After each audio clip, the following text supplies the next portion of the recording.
मुबारक हो, नेता बन गए हैं, इलेक्शन लड़ेंगे और प्रेस वाले के पास जाएंगे, फ़ोटो दे के अपना कहेंगे भाई मैं इलेक्शन लड़ूंगा, इश्तेहार बना दीजिए।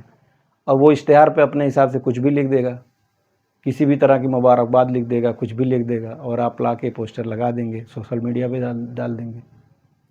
लेकिन उसके ऊपर आप गौर करिएगा, वो जो जुमला लिखा रहता है, बहुत सारी मुबारकबाद ऐसी हैं जिनका देना जायज़ नहीं है।